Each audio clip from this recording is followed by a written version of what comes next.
دنیا میں رہتے ہوئے، ختم نہیں کیا۔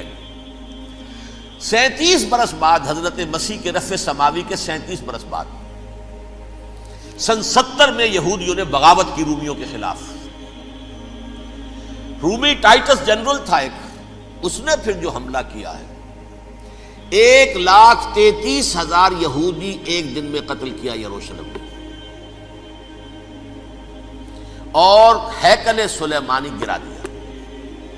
وہ ہیکل پہلے بھی گرا تھا، پہلے 1400 سال کے دوران میں بھی نبوکڈنیزر نے گرایا تھا، لیکن پھر اس کے 150 سال بعد انہوں نے دوبارہ بنا لیا تھا، اس لیے وہ اسے سیکنڈ ٹیمپل کہتے ہیں۔ پہلا ٹیمپل جو حضرت سلیمان نے بنایا تھا نبوکڈنیزر نے گرا دیا 587 قبل مسیح میں، پھر دوبارہ انہوں نے 150 سال کے بعد بنا لیا۔ وہ اس تاریخ کا حصہ ہے، میں نے جس کے بارے میں آپ کو تفصیل نہیں بتائی۔ اس میں یہ ہوا سن 70 میں وہ گرا دیا گیا، وہ آج تک گرا پڑا ہوا ہے۔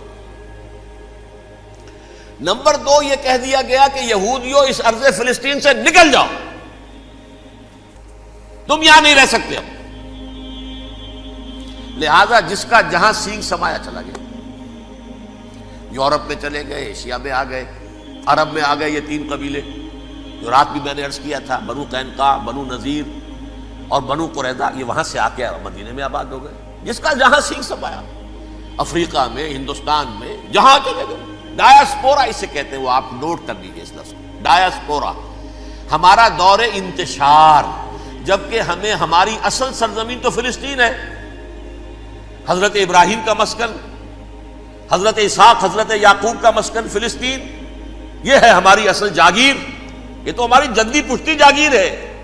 لیکن یہاں سے نکال دیے گئے سن 70 عیسوی میں، اور وہاں سے لے کے 1917 تک ان کا ڈایاسپورا جاری رہا۔ یہ دور انتشار ہے۔ اس دور انتشار کے اب چند حصے ہیں جس کو میں چاہتا ہوں کہ آپ علیحدہ علیحدہ سمجھ لیں۔ دور انتشار کا جو پہلا جو ہے تقریباً 300 برس، رومی حکمران تھے، وہ یہودیوں کے بھی دشمن تھے اور عیسائیوں کے بھی دشمن تھے۔ عیسائی اور یہودی ایک دوسرے کے بھی دشمن تھے، لیکن رومی سمجھتے تھے کہ یہ ایک ہی تھیلی کے چٹے بٹے ہیں۔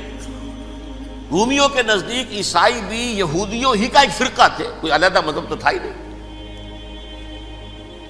لہذا رومی جو ہیں رومنز، وہ ان دونوں کو ستاتے تھے، مارتے تھے، اور یہ آپس میں لڑتے تھے۔